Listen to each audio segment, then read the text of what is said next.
Ever find yourself feeling anxious even when everything seems to be fine? And you just don't know what it is. You can't put your finger on it. You're just constantly feeling this impending sense of doom. You're not alone. It's more common than you think, particularly when things are going well. Hi, I'm Dekanla Jackson, psychotherapist and coach, and this is Chief of Wellness. In this video, we're going to explore why, even when life seems to be at its best, things are going perfectly well, you still just can't seem to shake that sense of unease. You're anxious about everything. Let's talk about that and see why this could possibly be happening. Anxiety isn't always about being in danger or feeling unsafe. It's quite often about uncertainty of what the future may hold, uncertainty about the fact that things finally seem to be going your way, and you're just fearful that it can't possibly last. It's too good to be true. So you find yourself being constantly busy. So, for example, this is where perfectionism shows up. You've finally gotten that promotion, but you're afraid to take your foot off the brake. You've been working for it for so long. You've been under and put yourself under enormous pressure. Now that you've gotten to where you want to be, you just don't know how to step down. Another example could be in our personal lives. Relationships, for example. You've been on the apps for quite a while. You've been dating. You finally found someone. You've met somebody and you just think, oh my God, this person is the one. They're a keeper. And then the anxiety kicks in. Just when you should be relaxing into getting to know the other person, you now start feeling anxious. You want constant reassurance. You're afraid that it's too good to last, that they're going to find out the real you. Or maybe you think that they can't possibly be really interested in you, or maybe your past history is showing up. And so you become fearful. And then you start exhibiting behaviors and emotions that can actually bring about what you're most afraid of. The other thing is, our bodies don't know the difference between a real threat or stressful or anxiety-inducing situation and an imagined one. The body doesn't know the difference. What it knows is that it's getting those signals that are making it go into that fight or flight or freeze mode, which is all about getting ready to protect ourselves in some shape or form.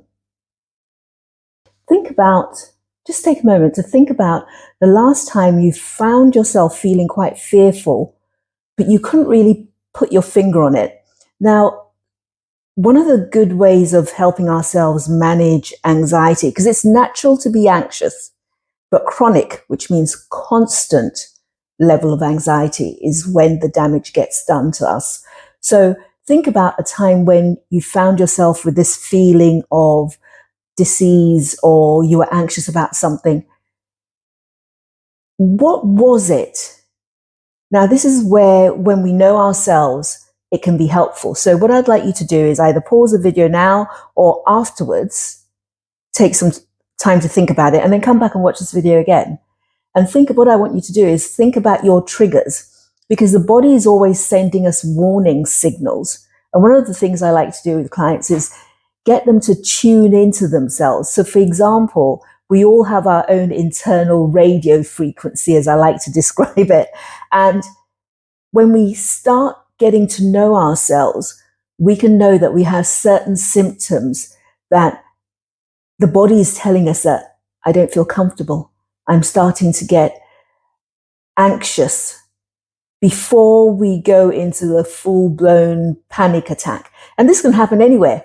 You can be sitting in the meeting, getting ready to present or getting ready to talk, and you think, oh, please don't call me now because my voice will come out in a squeak. I won't be able to speak. Or any other situation that causes anxiety. The body is always giving us signals.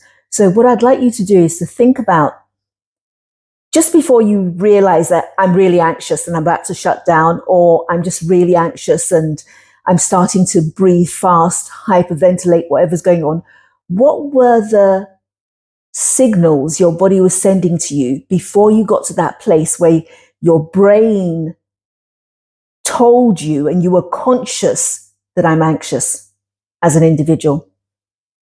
So what were those triggers? And then try and work your way back, because let's say you may have 5 or 6 warning signals that your body's giving you. And so the idea is, if you start recognizing what the first or the earliest of those signals are, you will be able to put things into place that will stop you from going into full anxious mode. So it's about managing what's going on with the body. So for example, it can be maybe you start feeling your toes start twitching, for example, because a lot of symptoms are physical. So maybe your toes start twitching.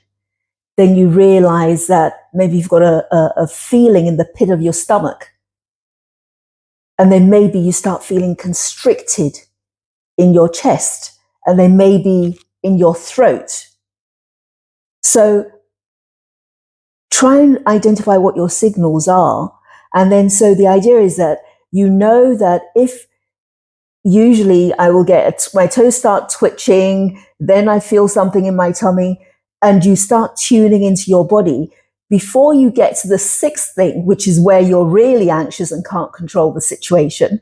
When you start recognizing maybe trigger 1, or you even get to trigger 3 of 6, for example, that's when you can kick in with your breathing exercises.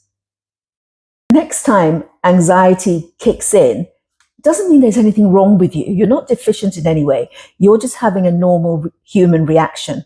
Try and learn what your warning signs are, what your triggers are, and then we'll talk about how this manifests, what it looks like, and how to manage it.